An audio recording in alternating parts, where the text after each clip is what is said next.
బొమ్మల కథలు. దేవరకోట గ్రామం అభివృద్ధి చెందడంలో సింహాచలం గారిది ముఖ్య పాత్ర. సింహాచలం ఆ ఊరి గ్రామాధికారి. ఆ ఊరికి ఎటువంటి సమస్య వచ్చినా తానే ముందుండి పరిష్కరించేవాడు. గ్రామంలో జరగాల్సిన మార్పుల్ని, చేయాల్సిన పనుల్ని తానే దగ్గరుండి జరిపిస్తారు. సింహాచలం గారి మాటంటే ఆ ఊరికి వేదవాక్కు. ఊరి జనం అందర్నీ క్రమశిక్షణలో పెట్టి ఉత్తమ గ్రామంగా తీర్చిదిద్దాడు. ఒకసారి ఊరి అభివృద్ధి గురించి ప్రజలతో మాట్లాడుతూ ఉండగా, మన ఊరు ఇప్పటికే చాలా అభివృద్ధి చెందింది. ఇటువంటి ఇబ్బందులు లేకుండా పిల్లలు బడికి వెళ్లి చదువుకుంటున్నారు. రహదారులు ఏర్పాటు చేశాం. ఇంకా మన గ్రామానికి కావలసిన వసతులు ఏమైనా ఉంటే నాకు చెప్పండి అనేసరికి ప్రజల్లో నుంచి గోపన్న ముందుకొచ్చి, అయ్యా, మన గ్రామం బాగా అభివృద్ధి చెందడానికి మీరు చేసిన కృషి మేం మరువలేము. కానీ మాకొక చిన్న సమస్య ఉంది. మన ఊరికి వర్షాలు పడితే తప్ప పంటలు పండవు. మిగతా రోజుల్లో పంటలు పండించలేక పొలాల్ని ఖాళీగా వదిలేయవలసి వస్తోంది. మీరే ఏదో ఒకటి చేసి మనకి నీరొచ్చే విధంగా చూస్తే బావుంటుంది. ఒక్కొక్కసారి వర్షాలు పడక పంటలు వేయలేకపోతున్నాం. తాగడానికి నీరు దొరుకుతుంది గాని పంట పొలాలకు సరిపడా నీరందక అందరం చాలా ఇబ్బంది పడుతున్నామయ్యా. దీని గురించి నేనెప్పటినుంచో ఆలోచిస్తున్నాను. పంట భూములకు నీరందక రైతులు చాలా ఇబ్బందులు పడుతున్నారు. ఈ సమస్య పరిష్కరించడానికి అభివృద్ధి చెందిన ప్రాంతాలను కొన్ని నేను పరిశీలించాను. అక్కడ నీరు నిలువ చేసుకుని అవసరానికి వాడుకుంటున్నారు. మనం కూడా మన ఊర్లో నీరు నిల్వ చేయడానికి తగు ఏర్పాటు చేసుకోవాలి. వర్షాలు వచ్చేటప్పుడు మాత్రమే మనకు నీరు లభిస్తుంది. ఆ వర్షపు నీటిని మనం వృథాగా పోనివ్వకుండా చెరువులు తవ్వి నీటిని అందులో నిలువ ఉంచాలి. నీరందని సమయాల్లో వాటిని మన పంట పొలాలకు ఉపయోగించుకోవచ్చు. మనం కూడా పలుచోట్ల చిన్న చిన్న చెరువులను తవ్వి నీటిని నిల్వ ఉంచుదాం. సింహాచలం గారి మాటలు విన్న రైతులు చాలా సంతోషపడ్డారు. వాళ్లల్లో నుంచి ఒకరు, రాజయ్య, ఇలా అన్నాడు. అయ్యా, మీరు చెప్పిన సలహా చక్కగా ఉంది. మేం కూడా మా పొలాలకు దగ్గరలో చిన్న చిన్న చెరువుల్ని తవ్వి నీటిని నిల్వ చేసే ప్రయత్నం చేస్తాం. కానీ చెరువులు తవ్వడం అంటే తేలిక కాదు కదా. మరి చెరువులు తవ్వడానికి తగిన సహాయం ఏర్పాటు చెయ్యండి. తప్పకుండా. దేశానికి రైతే రాజు. రైతుని కాపాడుకోవడం మన బాధ్యత. ఈ రోజు నుంచి మన గ్రామంలోని ప్రతి ఇంటి నుంచి ఒక వ్యక్తి చెరువులు తవ్వడానికి స్వచ్ఛందంగా ముందుకు రావాలి. మనందరం కలిసి తలో చేయి వేసి వ్యవసాయానికి కావలసిన చెరువుల్ని ఏర్పాటు చేసుకోవాలి. ఈ కార్యక్రమానికి అందరి సహాయం అవసరం. రేపే ఈ జలయజ్ఞానికి పునాది వేద్దాం. అందరం రేపు వ్యవసాయ భూములకు దగ్గరగా చెరువులు తవ్వడానికి పనులు ప్రారంభిద్దాం. సింహాచలం గారి మాటలకు రైతులందరూ చప్పట్లతో అభినందించారు. మరుసటి రోజు ఊర్లోని ప్రతి ఇంటి నుంచి ఒక వ్యక్తి ఈ చెరువులు తవ్వడానికి ముందుకొచ్చారు. సింహాచలం గారు ఘనంగా ఈ యజ్ఞాన్ని ప్రారంభించారు. కొద్ది రోజుల్లోనే పంట పొలాలకు కొద్దిపాటి దూరంలో చెరువులు తవ్వి నీరు నిల్వ ఉంచడానికి అనుగుణంగా అన్ని ఏర్పాట్లు చేయించారు. ఏర్పాట్లన్నీ పూర్తయిన తర్వాత సింహాచలం గారు అన్ని చెరువుల్ని పరిశీలించి అవసరమైన మార్పులు చేర్పులు చేయించారు. కొద్ది రోజులకే వర్షాలు పడ్డం ప్రారంభించాయి. పంట పొలాల్లో పడ్డ వర్షంతో పంట ప్రారంభించిన రైతులు నీరు తక్కువైన సమయంలో ఈ చెరువుల నుంచి నీటిని వారి పొలాలకు పంపడం ద్వారా పంటల్ని కాపాడుకోగలిగారు. ఆ సంవత్సరం పంట దిగుబడి ఎక్కువగా వచ్చింది. రైతులందరూ సంతోషంతో గ్రామాధికారి సింహాచలం గారిని సన్మానించాలని నిర్ణయం తీసుకున్నారు. సింహాచలం గారి సన్మానానికి ఊరి ప్రజలందర్నీ ఆహ్వానించి వారికి రైతులందరూ భోజన ఏర్పాట్లు చేశారు. సన్మాన సభలో మాట్లాడుతూ గోపన్న, మన గ్రామాధికారి సింహాచలం గారిని సన్మానించుకోవడం చాలా సంతోషంగా ఉంది. మన ఊరికి కావలసిన అన్ని వసతులు ఆయనే దగ్గరుండి మనకు అందించారు. మంచి మనసున్న వ్యక్తి ఆయన. ముందు చూపు కలిగిన వ్యక్తి. ఇటువంటి వ్యక్తి మనకు గ్రామాధికారిగా రావడం మన అదృష్టం. రైతుల కష్టాలు తీర్చిన రైతు బంధు సింహాచలం గారికి మా రైతు సోదరులం అందరం ఎల్లప్పుడూ కృతజ్ఞులమై ఉంటాము. పంట అవసరాల కోసం మీరు కావాలని అడిగిన వెంటనే చెరువులు తవ్వించి రైతుల కష్టాలు తీర్చిన సింహాచలం గారిని సన్మానించుకోవడం చాలా సంతోషంగా ఉంది. సింహాచలం అందరికీ కృతజ్ఞతలు తెలియచేసి ఆనందంగా ఇంటికి వెళ్తాడు. గ్రామంలో అన్ని వసతులు సమకూరాయన్న ఆనందంలో ఊరి జనం అందరూ సంతోషపడుతూ ఉంటే ఆ గ్రామానికి ఒక పెద్ద సమస్య వచ్చి పడింది. ఒకరోజు ఇద్దరు భార్యాభర్తలు పక్కూరు పెళ్లికి వెళ్లి వస్తూ ఉండగా, పెళ్లి బాగా ఘనంగా జరిగింది కదండీ అంది భార్య. అవునే, పెళ్లిలో అన్ని రకాల వంటలు చేశారు. చాలా డబ్బు ఖర్చు చేసి ఈ పెళ్లి జరిపించారు. పెళ్లికొచ్చిన వారందరికీ కూడా మర్యాదల్లో ఎటువంటి లోటు లేకుండా చూసుకున్నారు. భార్యాభర్తలిద్దరూ నడిచి వస్తుండగా ఇద్దరు దొంగలు వారిని అడ్డగించి కత్తులు చూపిస్తూ, ఏయ్, మర్యాదగా మీ దగ్గరున్న డబ్బు నగలు తీసి ఇటివ్వండి, లేకపోతే మీ ఇద్దరిని ఇక్కడే చంపి పాతి పెడతాం. ఏంటి, మా ఊరిలో దొంగలా? సింహాచలం లాంటివారు మా గ్రామాధికారిగా ఉండగా మా ఊరికి దొంగల బెడదా? సింహాచలం గారికి తెలిసిందంటే మీ ఇద్దరికీ తగిన శాస్తి చేస్తారు. అదంతా తర్వాత, ముందు మీ దగ్గరున్న డబ్బు నగలు తీసివ్వండి. మేమివ్వము. మీ గురించి మా సింహాచలం గారికి తెలియచేస్తాం. ఆయనే మీకు సరైన గుణపాఠం చెప్తారు. భార్య మాటలకి దొంగ కోపంతో భర్తని కత్తితో బెదిరిస్తాడు. భార్య తప్పనిసరై నగలు, వారి దగ్గరున్న డబ్బును తీసి దొంగలకిచ్చేస్తుంది.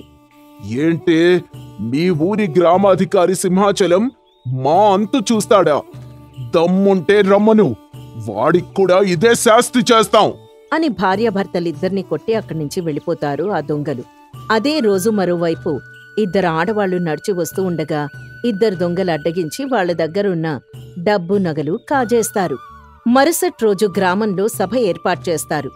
అయ్యా, నిన్న రాత్రి నేను మా ఆవిడ పక్కూరు పెళ్లికి వెళ్లి వస్తూ ఉంటే ఇద్దరు దొంగలు అడ్డగించి మా దగ్గరున్న డబ్బు నగలు కాజేశారు. పైగా మిమ్మల్ని అనరాని మాటలన్నీ దూషించారు. అవునండి, నేను మా చెల్లి వెళ్లి వస్తూ ఉండగా ఇదే విధంగా ఇద్దరు దొంగలు అడ్డగించి మా డబ్బు నగలు కూడా కాజేశారు. మేం మా గ్రామాధికారి సింహాచలం గారికి చెప్తాము అని చెప్తే రమ్మను చూసుకుందామని మమ్మల్ని కూడా కొట్టారండి. మన ఊర్లో రాను రాను దొంగతనాలు ఎక్కువ అవుతున్నాయి. చుట్టుపక్కల ప్రాంతాల్లో కూడా ఇలాగే దొంగతనాలు జరుగుతూ ఉన్నాయి. వేరే ప్రాంతం నుంచి వలస వచ్చి ఇక్కడ దొంగతనాలకు పాల్పడుతున్నారు. వారికి సరైన గుణపాఠం నేర్పాలి.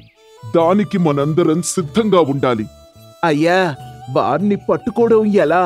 ఇలా అర్ధరాత్రి దొంగతనాలు చేసి పారిపోతూ ఉంటే ఎవరు ఆపగలరు? దానికేదైనా ఉపాయం చెప్పండి. మనకు నీటి సమస్య వచ్చినప్పుడు మనందరం ఎలా కలిసి పనిచేశామో అదేవిధంగా ఈ దొంగల్ని పట్టుకోవడానికి కూడా మనందరం కలిసి పనిచేయాలి. అంటే మళ్ళీ ఇంటికో మనిషి పనిచేయడానికి బయటికి రావాలంటారా? అవును, నేటి నుంచి మన ఊరి నలుమూలలా మనం కాపలా ఉందాం. ప్రతి ఇంట్లోని యువకులు రాత్రిపూట మన ఊరి కాపలాగా రావాలి. మనం కాపలాగా తిరుగుతూ ఉంటే దొంగలు అప్రమత్తమై వెళ్ళిపోతారు కదా. అందుకే మనం అందరికీ కనబడేలా కాకుండా చాటుగా మాటు వేద్దాం. మన ఊరి జనం మనకు తెలుసు కాబట్టి కొత్త వారెవరైనా ఊర్లో అనుమానంగా తిరుగుతూ ఉంటే వారి మీద ఓ కన్నేద్దాం. రాత్రిపూట నలువైపులా చాటుగా మాటు వేసి దొంగల్ని పట్టుకుందాం. మంచి ఉపాయం చెప్పారండి. మనందరం ఈ రోజు నుంచే మన ఊర్ని కాపాడుకునే ప్రయత్నం చేద్దాం అని అందరూ సభ ముగించుకుని వెళ్ళిపోయి ఆ రోజు రాత్రి ప్రతి ఇంట్లోని యువకులు కర్రలతో ఆ ఊర్ని కాపలా కాయడానికి ముందుకొస్తారు. ఊరికి నలువైపులా చాటుగా మాటు వేసి చుట్టూ గమనిస్తూ ఉంటారు. మొదటి రోజు ఎవ్వరూ కనిపించరు. ఉదయాన్నే కాపలా కాసిన వ్యక్తులతో గోపన్న ఇలా అంటాడు. ఎవరైనా అనుమానంగా కనిపించారా? లేదు బాబాయ్, రాత్రంతా చాటుగా మాటు వేసి కాపలా కాశాం. ఎవ్వరూ ఇటువైపు రాలేదు. మన ఊర్లో దొంగతనం కూడా ఏం జరగలేదు. ఇంతలో అక్కడికొక వ్యక్తి పరిగెత్తుకుంటూ వచ్చి, దొంగలు రాత్రి పక్కూర్లో ఒక ఇంట్లో దొంగతనం చేశారంట. అందుకే మన ఊరి వైపు రాలేదు. మనందరం కొంచెం జాగ్రత్తగా ఉండడం మంచిది అని అక్కడ్నించి వెళ్ళిపోతారు వాళ్ళు. మళ్ళీ అదే రోజు రాత్రి యువకులు ఊరికి నలువైపులా చాటుగా మాటు వేసి కాపలా కాస్తూ ఉండగా ఇద్దరు దంపతులు రాత్రివేళ ఊర్లోకి నడిచి వస్తూ ఉంటారు. త్వరగా నడవండి, ఇప్పటికే చాలా ఆలస్యమైంది. నాకు భయంగా ఉంది. భయమెందుకే? నీ పక్కనే నేనున్నానుగా. అసలే ఈ మధ్య మన చుట్టుపక్కల ప్రాంతాల్లో దొంగతనాలు ఎక్కువగా జరుగుతున్నాయి. ఏ దొంగోడైనా మన మీద పడితే ఏంటి పరిస్థితి అని మాట్లాడుకుంటూ వస్తూ ఉండగా ఇద్దరు దొంగలు వాళ్ల మీదకొస్తారు. ఏయ్, మర్యాదగా మీ దగ్గరున్న డబ్బు నగలు తీసి ఇవ్వండి, లేకపోతే మీ ప్రాణాలు తీసేస్తావు అని బెదిరిస్తూ ఉండగానే చాటుగా మాటు వేసిన ఊరి జనం దొంగలపై దాడి చేసి వారిని బంధించి ఊళ్ళోకి తీసుకొస్తారు. తెల్లారిన తర్వాత గ్రామాధికారి సింహాచలం గారు గ్రామంలో సభ ఏర్పాటు చేసి, ఇన్నాళ్లుగా మా చుట్టుపక్కల ప్రాంతాల్లో దొంగతనాలు చేసి చాలా మందిని హింసించి వారిని బాధ పెట్టారు. నేటితో మీ ఆటలు కట్టు. ఇంకా మీ వెనక ఎవరెవరున్నారో చెప్పండి. మీరేం చేసినా మా వెనక ఎవరున్నారో మేం చెప్పము. గ్రామాధికారి సింహాచలం కోపంతో కొరడాతో ఇద్దరు దొంగలకు దేహశుద్ధి చేస్తాడు. బాధ తట్టుకోలేక దొంగలు నిజం చెప్తారు. అయ్యా అయ్యా, మమ్మల్ని కొట్టద్దు, నిజం ఒప్పుకుంటాం. మేము పక్క రాష్ట్రం నుంచి ఇక్కడికొచ్చాం. మేం మొత్తం 10 మంది. మేమంతా ఊరి చివర అడవిలో మకాం ఏర్పాటు చేసుకున్నాం. సింహాచలం గారు చుట్టుపక్కల ప్రాంతాల్లోని గ్రామ ప్రజలందర్నీ పోగేసుకుని అడవిలో ఉన్న దొంగలపై దాడి చేస్తారు. వారిని పట్టుకొని ఊర్లోకి తీసుకొచ్చి వారు దొంగతనం చేసిన డబ్బు నగలను పోగొట్టుకున్న వారికి పంచిస్తారు. దొంగలకు తగిన శిక్ష విధిస్తారు. ఆ విధంగా గ్రామాధికారి సింహాచలం గారు ఆ గ్రామాన్ని ఆ సమస్య నుండి కూడా బయటపడేస్తారు. ఆ ఊరికి ఎటువంటి సమస్య రాకుండా ముందుండి కాపాడుకుంటూ ఉంటారు సింహాచలం గారు. మంగళాపురంలో దుర్గయ్య భారతీల వద్ద లక్ష్మి అనే ఆవుండేది.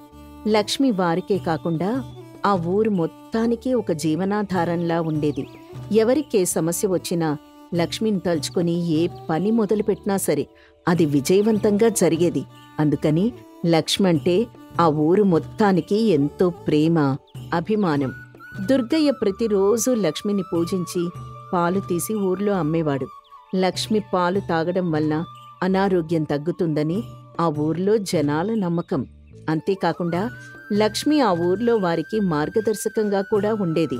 ఆ ఊర్లో ఎవరికే సమస్య వచ్చినా లక్ష్మికి చెప్పేవాళ్లు. తనే ఏదో ఒక మార్గం చూపించేది. అందువల్ల ఆ ఊరి జనం లక్ష్మిని దేవతలా కొలిచేవాళ్లు. దుర్గయ్య లక్ష్మిని తాడుతో కట్టేవాడు కాదు. ఎందుకంటే దేవతలాంటి లక్ష్మిని తాడుతో బంధించి ఉంచడం సరికాదని అలాగే వదిలేసేవాడు. లక్ష్మి ఊరంతా తిరుగుతూ తిరిగి మళ్లీ ఇంటి దగ్గరకొచ్చేది. ఎవ్వర్నీ ఇబ్బంది పెట్టేది కాదు. లక్ష్మి ఎదుర్రావడం శుభసూచికంగా ఆ ఊరి జనం నమ్మేవాళ్లు. ఒకరోజు దుర్గయ్య పాలు తీస్తూ ఉంటే భారతి వచ్చి ఇలా అంటుంది, ఏవండి, ఈరోజేంటి పాలు మీరెక్కువగా తీసినట్టున్నారు? నేను ప్రతిరోజులాగానే తీశానే, కానీ ఈరోజు ఎందుకోగాని పాలెక్కువగా వచ్చాయి. లక్ష్మి ఎవరికో సాయం చేయమని మనకు సూచిస్తుంది. అవునండి, లక్ష్మి మనకి ఏదో చెప్పాలనుకుంటోంది. ఎవరికైనా సాయం కావాల్సొస్తే లక్ష్మిలా పాలు మనకి ఎక్కువగా ఇచ్చి అవమ్మగా వచ్చిన డబ్బుతో ఎదుటివారికి సహాయం చేయమని సూచిస్తుంది. దుర్గయ్య భారతి లక్ష్మి వైపు చూస్తారు. అవునన్నట్టుగా లక్ష్మి తల ఊపుతుంది. దుర్గయ్య పాలు తీసుకుని ఊర్లో అమ్మడానికి వెళ్తాడు. ఇంటింటికి వెళ్లి అమ్మి డబ్బు తీసుకుని ఇంటికొస్తూ ఉండగా దారిలో సూరిబాబు ఎదురవుతాడు. అన్నా, నీతో చిన్న అవసరం పడిందన్నా. చెప్పు సూరిబాబు, ఏమైంది? ఎందుకంత దిగులుగా ఉన్నావు? ఏం కావాలో చెప్పు. అన్నా, అమ్మ కొంట్లో బాగాలేదన్నా. చాలా నీరసంగా ఉంది. తనకి వైద్యం చేయించాలంటే నా దగ్గర డబ్బు లేదు. ఈరోజు అమ్మ ఎక్కువగా బాధపడుతోందన్నా. నువ్వే ఎంతో కొంత సాయం చేయాలన్నా. నాకు లక్ష్మి ఈరోజు ఉదయమే ఒకరికి సాయం చేయాలని చెప్పింది. కానీ అది నువ్వని ఇప్పుడే తెలిసింది. ఇదిగో ఈ డబ్బు తీసుకుని ముందు అమ్మకి వైద్యం చేయించు. సాయంత్రం ఇంటికొచ్చి పాలు తీసుకెళ్లి అమ్మకివ్వు. ఆరోగ్యం సర్దుకుంటుంది. కంగారు పడుకు. అన్నిటికీ ఆ దేవుడే ఉన్నాడు. దేవుడున్నాడో లేదో తెలియదు గాని అన్నా, దేవతలాంటి లక్ష్మి మాత్రం మన ఊర్లో నీ దగ్గరుంది. ఎవరికే అవసరం వస్తుందో తనకి ముందుగానే తెలిసిపోతుంది. తనకు చేతనైన సహాయం చేస్తుంది. లక్ష్మి తల్లితో సమానమన్నా. ఈరోజు నా తల్లిని కాపాడుతుంది. సాయంత్రం ఇంటికొచ్చి లక్ష్మిని దర్శించుకుంటాను. నా బాధ తనకి చెప్పుకుంటానన్నా. నాకు సహాయం నీ ద్వారా చేయించినందుకు తనకి కృతజ్ఞతలు చెప్పుకుంటాను. ముందు నువ్వు ఈ డబ్బు తీసుకుని అమ్మకి వైద్యం చేయించు. ఆలస్యం చేయకు, త్వరగా వెళ్ళు అని తనకి డబ్బిచ్చి పంపిస్తాడు దుర్గయ్య. ఇంటికొచ్చి భారతితోటి ఇలా అంటాడు. భారతి, ఈ రోజు లక్ష్మి ఎవరికి సాయం చేసిందో తెలుసా? మన సూరిబాబుకి. సూరిబాబు వాళ్ళ అమ్మకి ఆరోగ్యం బాగాలేదని తనకు సహాయం చేయమని నా దగ్గరకొచ్చాడు. ఈ రోజు అమ్మిన పాల డబ్బుల్ని తనకిచ్చి వైద్యం చేయించమని చెప్పి పంపించాను. ఈ రోజు లక్ష్మి పాలెక్కువగా ఇచ్చినప్పుడే నాకు అర్థమైందండి, ఈ రోజు ఎవరికో సహాయం చేయబోతున్నావని. ఎంతైనా నిజంగా లక్ష్మి దేవత. ఊర్లో అవసరాల్ని ముందుగా కనిపెట్టి సహాయం చేస్తుంది. లక్ష్మి వల్ల మనకు ఊర్లో గౌరవం పెరుగుతుంది. అవునే, నిజమే. పిల్లల్లేని మనకి లక్ష్మి మన సొంత బిడ్డలా మారింది. బిడ్డల వల్ల తల్లిదండ్రులకు పేరు ప్రతిష్టలు పెరుగుతాయి. అదేవిధంగా లక్ష్మి వల్ల మనకు గౌరవ మర్యాదలు పెరుగుతున్నాయి. ఊరి జనం అందరూ మనల్ని గౌరవిస్తున్నారు అంటే దానికి కారణం మన లక్ష్మి. ఏ జన్మలో చేసుకున్న పుణ్యమోనండి, లక్ష్మి మన ఇంట్లో ఉంది అని లక్ష్మి గురించి దుర్గయ్య, భారతి మాట్లాడుకుంటూ ఉంటారు. 2 రోజుల తర్వాత ఆ ఊర్లో రామయ్య గారింట్లో తన కూతురు వివాహం చేయడానికి అన్ని సన్నాహాలు చేస్తూ ఉంటారు. ఆ రోజు రాత్రి ఊర్లో దొంగలు పడి రామయ్య కూతురు పెళ్లి కోసం చేయించిన నగల్ని దొంగతనం చేస్తారు. మరుసటి రోజు ఉదయం పెళ్లి ఇంట్లో గందరగోళం నెలకొంటుంది. పెళ్లి నగలు పోయాయని అందరూ బాధపడుతూ ఉంటారు. ఎవరు దొంగతనం చేశారో తెలియదు. రామయ్య బాధపడుతూ ఉంటాడు. అక్కడికి దుర్గయ్య, భారతి వస్తారు. బాధపడకండి అన్నయ్య గారు, దొంగలు ఖచ్చితంగా దొరుకుతారు. మన రుక్మిణి పెళ్లి ఘనంగా జరుగుతుంది. అసలే తల్లి లేని పిల్లమ్మ. తనకి పెళ్లి చేయడానికి ఇన్నాళ్ళు నానా కష్టాలు పడి వాటిని సమకూర్చాను. 2 రోజుల్లో పెళ్ళనగా ఇప్పుడు ఇలా జరిగింది. ఆ నగలు దొరక్కపోతే నా కూతురు పెళ్లి ఆగిపోతుంది. కూతురు పెళ్లి చేయలేనప్పుడు నేను బ్రతికుండి కూడా వృథానే అని ఏడుస్తూ ఉంటాడు. దుర్గయ్య అతన్ని ఓదారుస్తూ ఉంటాడు. ఇంతలో రుక్మిణికి లక్ష్మి గుర్తుకొస్తుంది. రుక్మిణి నడుచుకుంటూ సరాసరి లక్ష్మి దగ్గరకొచ్చి ఇలా అంటుంది. లక్ష్మి, చిన్నతనం నుండి నేను నిన్ను నా తల్లిలా భావిస్తున్నాను. నాకు నా తల్లి పాల రుచి తెలియదు. నీ పాలు తాగి పెరిగాను. ఈరోజు మా నాన్న శోకం చూడలేకపోతున్నాను లక్ష్మి. నువ్వే ఎలాగైనా దొంగల్ని పట్టివ్వాలి. నా పెళ్లి జరిగితే మా నాన్న సంతోషిస్తాడు. ఇక ఇదంతా నీ చేతిలోనే ఉంది. నన్ను అత్తారింటికి పంపిస్తావో లేక ఇక్కడే ఇలా బాధపడుతూ ఉంచేస్తావో నీ ఇష్టం. లక్ష్మి తన మాటలు విన్నట్టుగా తలూపుతుంది. కాసేపటి తర్వాత లక్ష్మి దుర్గయ్యని, భారతిని, రామయ్యని తీసుకుని ఊరి చివర ఒక చెట్టు కిందకి తీసుకెళ్తుంది. అక్కడ తవ్వమని కాలు దువ్వి చూపిస్తుంది. దుర్గయ్య పలుగు తీసుకొని తవ్వుతాడు. లోపల నగలు పెట్టి ఉంటుంది. అది చూసి రామయ్య సంతోషంతో ఇలా అంటాడు. ఇవి నేను నా కూతురు పెళ్లికి చేయించిన నగలే. దొంగలు దోచుకెళ్లి ఇక్కడ దాచిపెట్టారు. లక్ష్మి, నీ రుణం నేనెలా తీర్చుకోగలను? నా కూతురి పెళ్లి జరిపించడానికి నువ్వు ఈ విధంగా సహాయం చేశావా? నువ్వు గోవు రూపంలో ఉన్న దేవతవి. నిన్నెన్ని విధాల పూజించినా కూడా నా రుణం తీరదు అని ఆవు కాళ్లకి దండం పెడతాడు. నగలు పెట్టి తీసుకున్న తర్వాత దుర్గయ్యతో ఇలా అంటాడు రామయ్య. దుర్గయ్య, ఈ రోజు లక్ష్మి వలన నా కూతురు పెళ్లి జరగబోతోంది. లక్ష్మి మన ఊర్లో వెలిసిన కామధేనువు. నీ ఇంట్లో ఉంటూ ఊరి ప్రజలందరికీ దైవంగా మారింది. నువ్వు చాలా అదృష్టవంతుడివి. అవునవును, పిల్లల్లేని నాకు నా సంతానంలా నా ఇంట నిలిచింది. తన వల్లే ఈ ఊర్లో నాకు పరువు ప్రతిష్టలు పెరిగాయి. తను లేకపోతే నేనీ ఊర్లో ఒక సామాన్యుళ్లా మిగిలిపోయేవాణ్ణి. తన వల్లే అందరిలో ఒక పెద్ద మనిషిలా తిరగగలుగుతున్నాను. తను లేకపోతే నాకింత పేరు వచ్చేది కాదు. నిజంగా లక్ష్మి మా ఇంటి మహాలక్ష్మి. ఈరోజు లక్ష్మి వల్ల మన ఊర్లో శుభకార్యం జరుగుతుంది. ముందు వెళ్ళి ఈ నగలు రుక్మిణికి చూపిద్దాం. తను కూడా సంతోషిస్తుంది. తన పెళ్లి జరుగుతుంది అన్న ఆనందం లేకుండా విచారంగా ఇంట్లో ఉంది. ముందీ విషయం రుక్మిణికి తెలిసేలా చెప్దాం. రుక్మిణి ఆనందాన్ని చూద్దాం. పదండి, ముందు మనందరం ఇంటికి వెళ్దాం రండి అని అందరూ కలిసి ఇంటికి వెళ్తారు.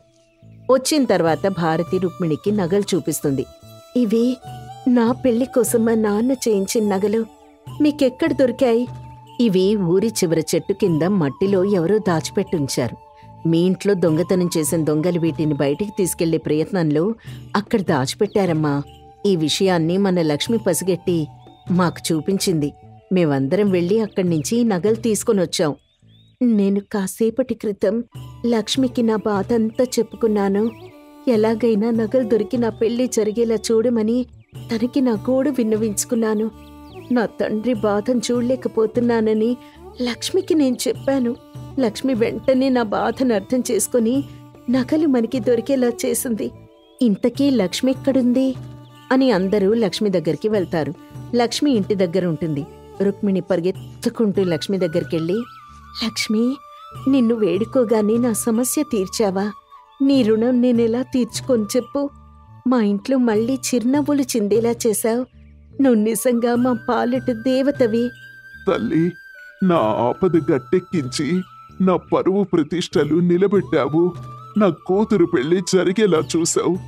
జన్మ జన్మలకు మేం నీకు రుణపడి ఉంటాం. లక్ష్మి ప్రేమతో వారిని దీవించినట్టుగా చూస్తుంది. అందరూ సంతోషపడతారు. మరుసటి రోజు రుక్మిణి పెళ్లి ఘనంగా జరుగుతుంది. కొన్ని రోజుల తర్వాత ఊర్లో మళ్లీ దొంగతనాలు పెరుగుతాయి. గ్రామ పెద్ద ఊరి జనాలందర్నీ పిలిచి పంచాయతీ ఏర్పాటు చేస్తాడు. ప్రజలందరికీ తెలియజేసేది ఏమనగా, మన ఊర్లో రాను రాను దొంగతనాలు ఎక్కువైపోతున్నాయి. ఎంత జాగ్రత్త పడినా కూడా దొంగతనాలు అదుపు చేయలేకపోతున్నాం. ఇవి బయట్నుంచి వచ్చి ఎవరో చేసేవి కాదు. నాకెందుకో మన ఊరివారే దొంగతనాలు చేస్తున్నారని చిన్న అనుమానంగా ఉంది. ఇంటి దొంగని ఈశ్వరుడైనా పట్టుకోలేడు అని అంటారు.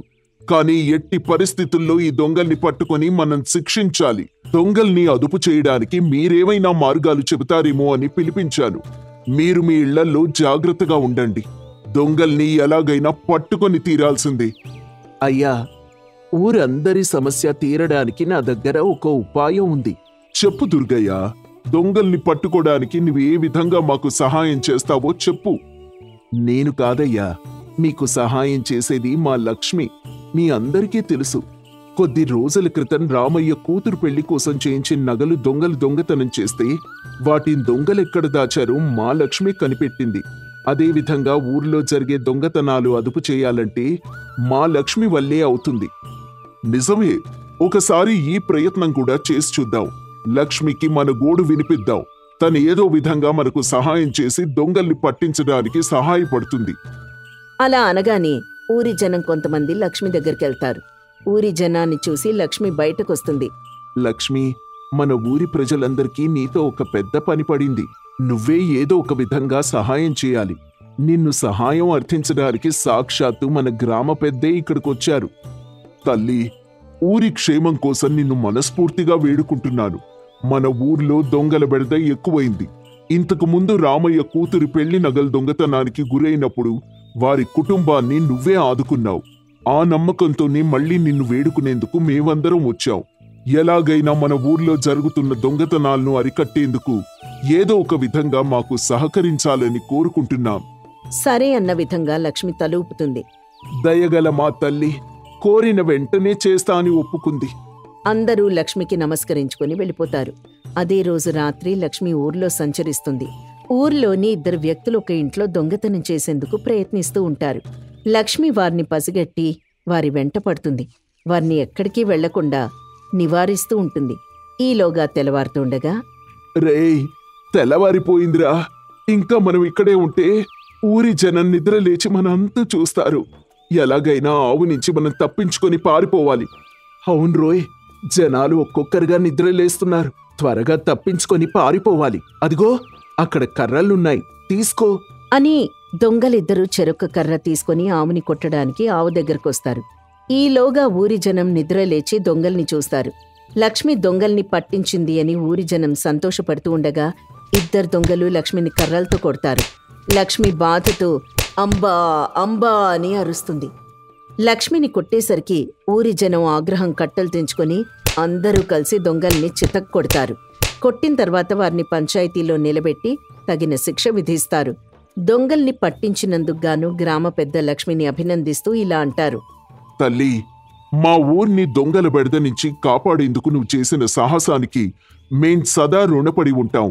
ఈ ఊరి క్షేమం కోసం నువ్వు దొంగలతో దెబ్బలు కూడా తిన్నావు. మా కోసం ఇంత సహాయం చేసిన నీకు మా కృతజ్ఞతలు తెలియజేసుకుంటున్నాము. తల్లి, ఇక మీదట మా ఊరికి ఎటువంటి ఇబ్బంది రాకుండా నీవే రక్షించాలని వేడుకుంటున్నాము. ఆ రోజు నుండి ఊరి ప్రజలందరూ లక్ష్మిని దేవతగా కొలుస్తారు.